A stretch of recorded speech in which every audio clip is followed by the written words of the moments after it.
This is my ball python Leia, and she needs a new home. In this video, I'm going to show you how I built this ball python tank. First things first, I am using a heat pad to heat up this enclosure. I will also be using a heat lamp, but we will put that on towards the end. The heat pad has a thermostat connected to it, and as you can see, that's the heat probe. It's already been connected and turned on, and I just wanted to make sure everything was working before the build was starting. This is a secondary heat pad that is not turned on. If it gets too cold and I feel like I need it, then we'll turn it on, but it's just there as a backup for now. Okay, so as I already mentioned, there is a heat pad in there, and for that reason, I'm not going to use hydro balls. The tank is not on the misting system anyway, so odds are there won't be that much of a need for drainage. So I'm just going to go straight substrate, and I'm actually going to do a thinner layer on this side where the heat pad is so that the snake can get access to the heat easier. We're also going to have a heat lamp on there, but again, we will discuss all that later when we put it on. Okay, so for the substrate, I'm going to do a mix of the Zoomed forest floor, and actually I'm just going to dump the whole bag into this. Oh, maybe not the whole bag. Half the bag for now. And Zoomed repti soil.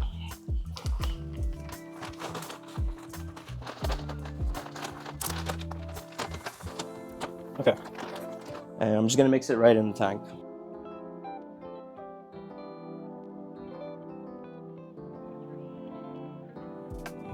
Okay, I am going to dump the rest of the forest floor in there as well.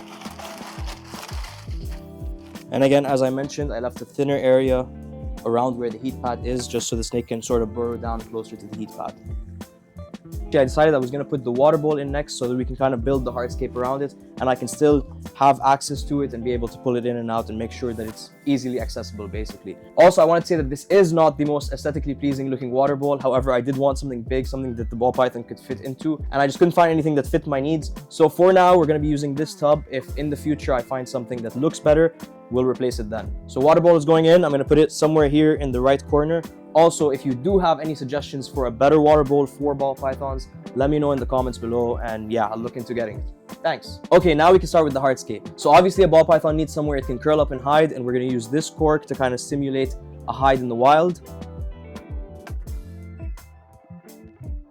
Okay, so I am putting this tank together very quickly, but that's just because I did take the time to sort of map it out before and plan exactly where I wanted everything. A good tip for that actually is to take a picture of it on the phone, and then you can go back to the picture and sort of repeat the process that you did before. So I have a general idea of what I want now, so I'm going to quickly put it together. But take your time with the scape, enjoy that portion of the build, and really come up with something that you will enjoy looking at for a long time.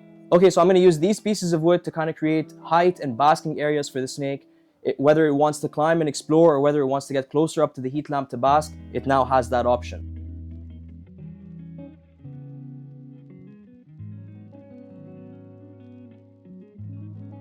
Now the snake sort of has hiding spots, places to get into and under, and then also basking spots. As I mentioned, we're going to put the heat lamp up here, so it has the option of getting super close to it or basking further down if she wants to.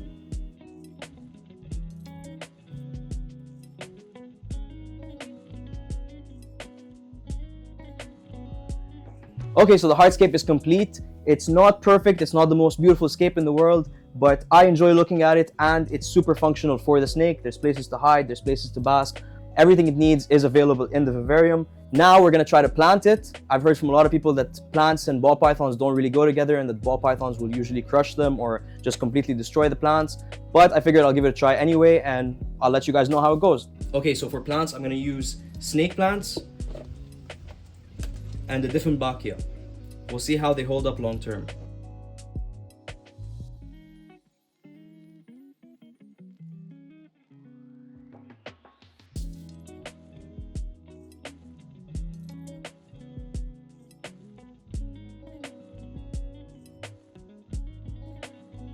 Okay, and then I'm going to put the Dieffenbachia right here,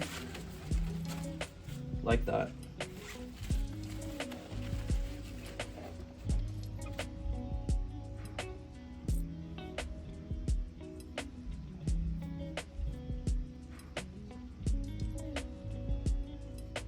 Okay, now that the hardscape is done, there's only a few finishing touches to put on.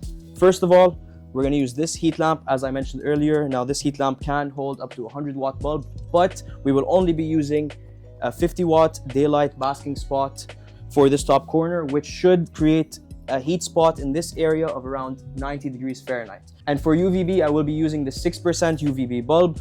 I probably won't have it on as long as I have the basking light on, maybe 4 or 5 hours a day, but it's still a good idea to have on in general. Okay, next we're gonna fill the water bowl. Always remember to use ReptiSafe, and then we're gonna give the tank a spray, and then we can introduce Leia to the new vivarium.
Okay, that's it for this video, guys. I'm gonna wrap this up here. Let me know in the comments, first of all, if you have a better suggestion for the water bowl, and let me know what you think of the vivarium in general. I hope Leia does enjoy it in here.